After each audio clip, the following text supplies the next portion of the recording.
Hoy estamos conectados con el ingeniero Melvin Rodríguez, a quien quiero agradecerle de verdad su participación. Ingeniero, muy buenos días. Oscar, ¿cómo estás? Muy buenos días. No sé si está bien el audio. Sí, perfecto, ingeniero. Más bien quiero aprovechar antes de iniciar el diálogo con usted, compartir un brevísimo video de lo que viene sucediendo en Cajamarca, específicamente en la zona de Jaén. Conforme. Esto es Mega Plaza, señores. Miren cómo está todo. Está todo inundado y sigue la lluvia. El patio de comidas. La lluvia sigue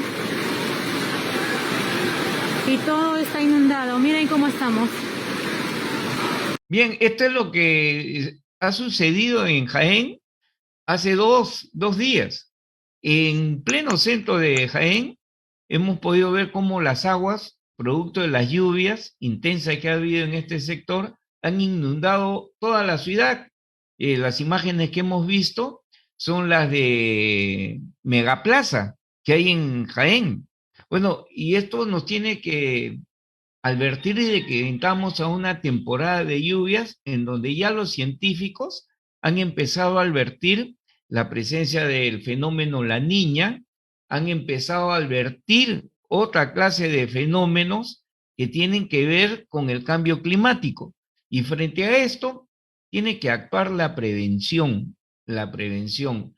Amén, amén de sendos informes que han estado difundiendo autoridades del Instituto Geofísico del Perú, advirtiendo, haciendo saber que los sismos de los últimos días no saben de pandemias, solo ocurren y los saldos por la falta de previsión son demasiados altos para la sociedad. Ingeniero Melvin Rodríguez, en este marco pequeño introductorio, ¿qué es lo que está pasando con el cambio climático en el país? La prevención nuevamente se pone en el tapete y una vez más tenemos que reiterar insistentemente que la prevención debe ser una política de Estado. Cuéntenos un poco de esto, ingeniero. Oscar, bueno, gracias igual por la consideración para estas modestas opiniones en temas de gestión de riesgo de desastres. Efectivamente, tú acabas de mostrar un ejemplo de lo que muchas ciudades en el Perú no cuentan con un sistema de drenaje pluvial, que es un déficit que tienen casi todas las ciudades del Perú, por no decir el 100%, de no tener un sistema de drenaje pluvial. Esto, considerando obviamente las pendientes, considerando los cascos urbanos principales de cada ciudad, es que no se advierte, no se pronostica o no se planifica un sistema de drenaje que muchas veces hemos puesto en evidencia que esto debería contar por dadas las condiciones lluviosas que tiene el Perú, dadas las condiciones climatológicas, el fenómeno del niño, el fenómeno de la niña, que muchas veces se ha evidenciado que incluso en el norte, tú mencionas hoy por hoy una ciudad, pero en el norte, en Piura, incluso el casco urbano de Piura, en el fenómeno del niño de hace 3 años aproximadamente, este también hizo una inundación importante en todo lo que es la ciudad, el casco urbano, el casco principal. Y el déficit obviamente fue no tener un sistema de drenaje pluvial. Entonces Jaén es un ejemplo más de todas aquellas ciudades que no tienen un tema de planificación con respecto a uno de los fenómenos también importantes que tenemos en el Perú, que son las lluvias intensas.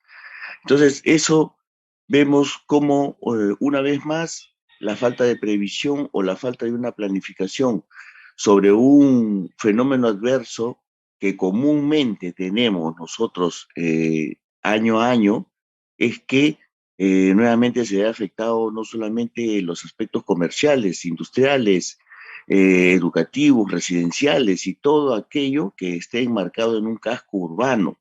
Entonces eso pues obviamente hace una afectación de bienes inmuebles, bienes muebles, materiales, generación de energía eléctrica. La economía se paraliza justamente porque no se continúa ese círculo económico y eso obviamente afectado, ¿por qué? Por una falta de planificación, nuevamente reitero, que es no tener un sistema de drenaje pluvial en los cascos urbanos principales de todas las ciudades del Perú. Ese por una Ingeniero, parte. ingeniero, el 11 de marzo del año 2011, Japón soportó un movimiento sísmico que alcanzó una intensidad de 9.11. 9.11. La ciudad de Japón de verdad soportó el terremoto y el tsunami posterior. En el Perú, si algo nos tiene que llevar a la reflexión ese antecedente, es que el planeamiento urbano es casi nulo. Aquí en nuestro país, sobre todo en Lima, en esta Lima expansiva, se está construyendo viviendas sobre suelos frágiles que no resisten estudios de suelo, es más, no se han hecho. Y posteriormente, ya con las viviendas asentadas, ingenieros han visto que la fragilidad de los suelos puede llevar a una desgracia sin ningún antecedente frente a un sismo y como el que vienen anunciando los técnicos aquí en nuestro país de 8.8. Bueno, usted ha pasado de un fenómeno adverso a otro fenómeno adverso, porque por un lado tenemos las lluvias intensas y ahora estamos tocando el tema de los sismos, ¿no? Que es otro fenómeno adverso que el Perú está siempre propenso y aquí no hay ni fechas, ni horas, ni días, ni estaciones, ni probabilidad de posibles regiones que no estén necesariamente afectadas con estos movimientos sísmicos, que es un tema que tenemos en casi todo el año, sin advertir cuándo puede suceder, pero lo único que tenemos son estadísticas probables o estadísticas cercanas de que pueda suceder en algún momento, como es el alto silencio sísmico que tenemos nosotros en la ciudad de Lima, que es la ciudad que concentra más de la tercera parte de la población del Perú. Y eso es algo que sí se viene dando estudios, pronósticos, evidencias de que efectivamente ya corresponde un sismo de magnitud. Las consecuencias de lo que pueda suceder con respecto a este sismo de magnitud es que efectivamente no vamos de la mano con una planificación en gestión de riesgos ni con una planificación en función al crecimiento urbano que tiene la ciudad. Esta ciudad ya no tiene espacios horizontales como para poder hacer un crecimiento urbano ordenado.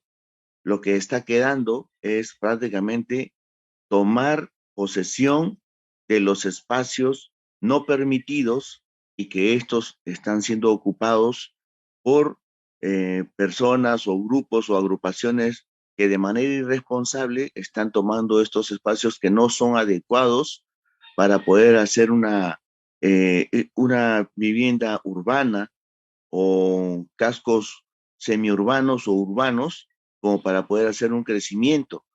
Entonces, estas zonas no permitidas está haciendo de que la población o grupos de personas liderados por agrupaciones que no son no responsables en realidad, están haciendo de que tomen pues las fajas marginales, están haciendo que tomen las quebradas que muchas veces están declaradas con alto riesgo, están haciendo que tomen suelos no permitidos, como por ejemplo lo que significó con lomo de Corvina, por ejemplo, el cerro, el de Chorrillos también, este suelo que hace muy poco hubo una invasión importante, En el morro morro, del solar.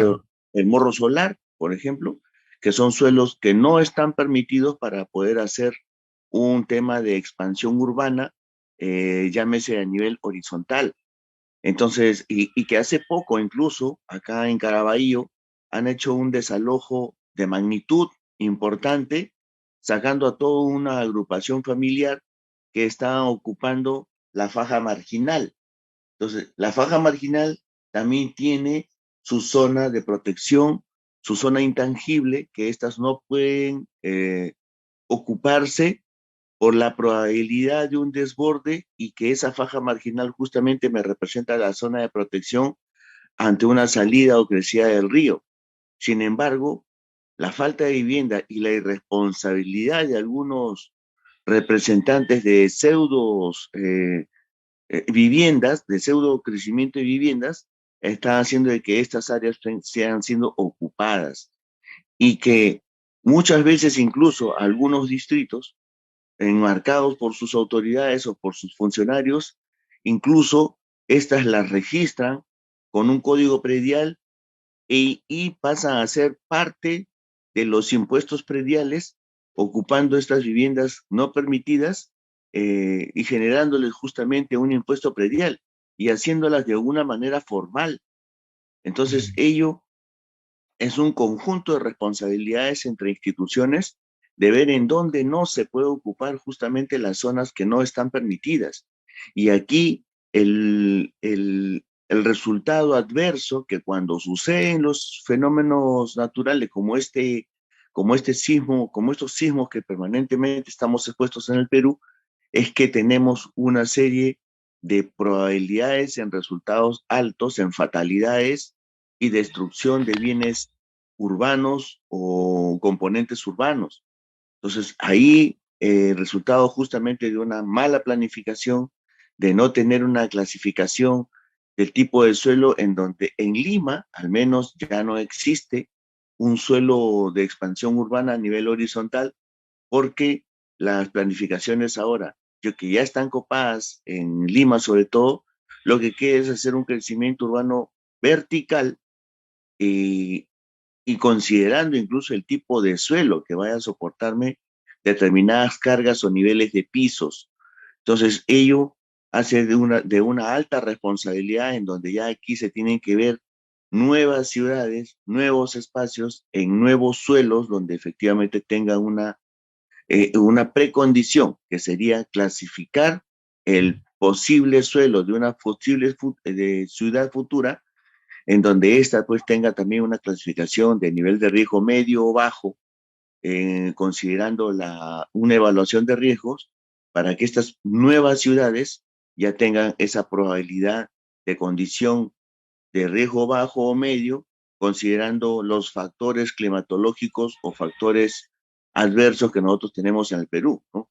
Como son las lluvias intensas, como son los sismos, como son los friajes, como son las heladas, entre otros, para justamente hacer una planificación de una ciudad adecuada ante la gestión de riesgo de desastres. Claro, ingeniero, hay un dato que tengo clarísimo. La cifra de fallecidos acumulados por efectos del COVID supera ya los 200.000 personas fallecidas. Según los técnicos del Instituto Geofísico del Perú, esta cifra, frente a un evento sísmico que alcance los 8 grados de intensidad, se podría producir en un día. Y esto por la calidad de los suelos, ¿no?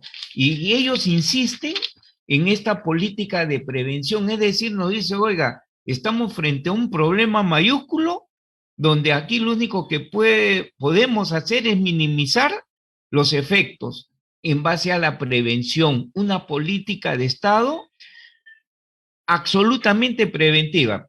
Y mire usted, en Lima, todos los distritos de Lima serían afectados de proporciones por un evento sísmico de 8 grados de intensidad. Solamente en Lima Norte, que es la zona de mayor riesgo alto, no se salva un distrito en Lima Norte, que es una Lima que alberga más de 3,5 millones de personas. Sí, efectivamente, nosotros tenemos aproximadamente en las ocupaciones del número de personas que vienen haciendo una ocupancia en las zonas de laderas o faldas de cerros, ¿no?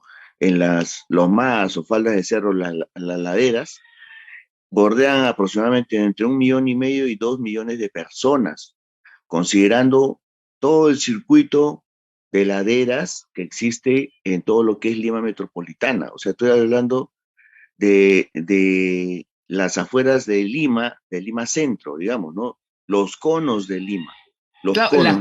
la cadena de cerros que rodean Lima, totalmente De ocupadas. todo lo que es el Valle de Lima, ¿no? Entonces, estamos hablando de un promedio de 1,5 millones a 2 millones de personas, también por estadística. Entonces, de eso repartamos pues entre tres Limas, ¿no? El Lima Norte, Lima Este y Lima Sur, ¿no? Entonces, entre ellos estamos hablando de promedio 500,000 de personas a 600,000 personas que aproximadamente están expuestas con una alta vulnerabilidad y un alto riesgo de que estas viviendas, por el tipo de suelo que tienen, porque obviamente las lomadas de los cerros, las, sumado a las pendientes de estas faldas de los cerros, y ni siquiera hablamos ya ahora de faldas de cerros, estamos hablando de que están ocupando prácticamente hasta la cumbre de los cerros, ¿no? Ya bordean los cerros y esto es pues por una falta de planificación o que se haya permitido en su momento de que estas laderas hayan sido ocupadas. Más aún que el gobierno local o la municipalidad provincial formaliza a estos grupos, a estas agrupaciones de vivienda, poniéndoles pues escaleras, poniéndoles muros de contención, poniéndoles barandas, poniéndoles de alguna manera accesibilidad, luz, agua, y ya de alguna manera ya los estás formalizando para que estos continúen con una ocupación en las laderas y en las lomadas prácticamente, y que estos llegan a bordear hasta la cumbre de la pendiente de estos cerros. Entonces, uno, ya los estás formalizando. Dos, estás haciendo ver de que estas familias logren de alguna manera una constancia de posesión, un título de cofoprio, un título de propiedad, porque al tener luz y agua, las entidades formalizadoras lo único que hacen es buscar, mediante un estudio de evaluación de riesgos, minimizar sus riesgos poniendo arborización, revegetación, eh, digamos, la eliminación de posibles materiales rocosos que puedan deslizarse o puedan reptar, la formación la construcción de escaleras, la conformación de cunetas, si se puede decir cunetas de alguna manera, para el tema de lluvias intensas, la formación de muros de contención, y todo eso hace de que de alguna manera tú quedes formalizado. Entonces, ello ya estás haciendo que se permita que las lomas o las faldas de cerros queden formalizados de alguna manera, y considerando toda la cadena que existe de las agrupaciones en las faldas de los cerros, estás haciendo de que la exposición al riesgo quede formalizado. El momento de la verdad va a ser cuando pasemos nosotros el sismo de magnitud, porque hay suelos y suelos en las lomadas de los cerros cuando estos se activen mediante un sismo de magnitud. Mucho es el tipo de construcción que se va a llegar cuando éstas tengan, por ejemplo, la fragilidad de no haber tenido una orientación técnica, de una asistencia técnica, de una mano de obra calificada, que cuando éstas empiece el sismo de magnitud, lo primero que va a hacer es evidenciar el tipo de suelo que se ha granulado o se ha erosionado cuando esta ladera del cerro comience justamente a deslizar por la fragilidad del tipo de suelo compacto o no que tenga.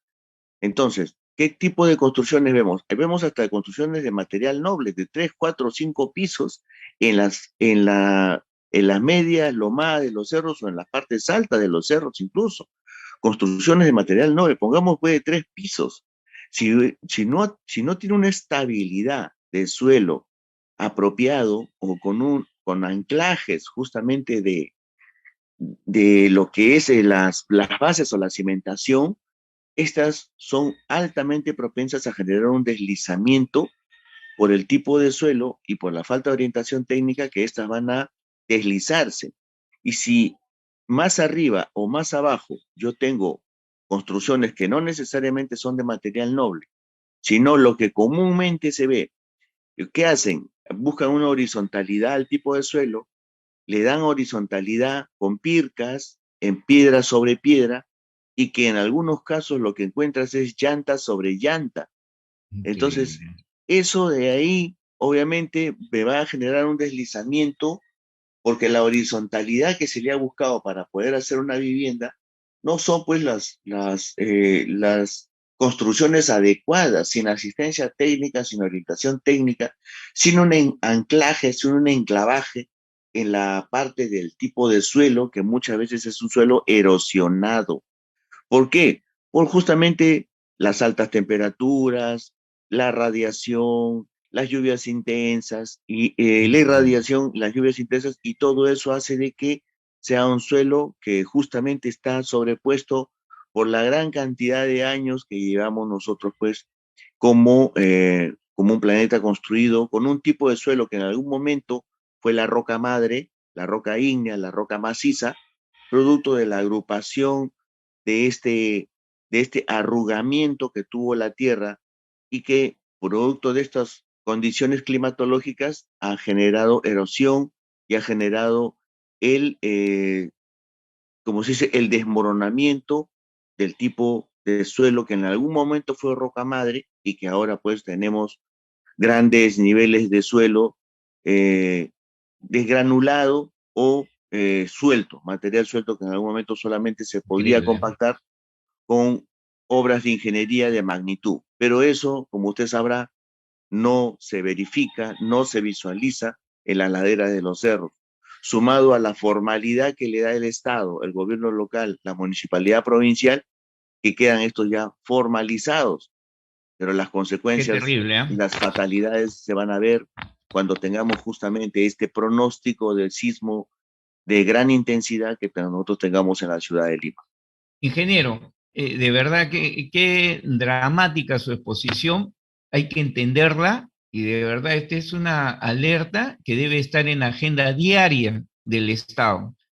275 años de silencio sísmico, que se pueden romper mañana, nadie sabe cuándo, pero lo que sí es cierto es que hay que tomar previsiones con una política de prevención que parta del propio Estado y ordenar todo lo que usted nos ha indicado y que yo he tomado nota, ordenarlo para que se minimice el daño que pudiera producirse tras un violento sismo de una intensidad de 8 puntos de intensidad. Qué terrible esto. Ingeniero, la hora me gana. De verdad, yo estoy muy agradecido con usted y espero que en los próximos días podamos seguir tocando este tema, porque si nosotros hablamos de que debe haber una política de Estado para poder advertir de estos terribles efectos de un posible sismo, bueno, con mayor razón los medios de comunicación debemos tener en agenda diaria, si quiere un espacio de 5 o 4 minutos, para advertir a la gente que debe tomar sus previsiones frente a lo que se Así es. anuncia un sismo de grandes proporciones. Ingeniero, muchísimas gracias por su participación. Gracias a ti, Oscar. Muchas gracias. Un abrazo. Cuídate Muy mucho. bien, muy bien, hemos estado con el ingeniero Melvin Rodríguez hablando sobre algo terrible que están anunciando los técnicos en sismos, ¿no? Un movimiento sísmico de 8 puntos de intensidad. Sí que es terrible esto.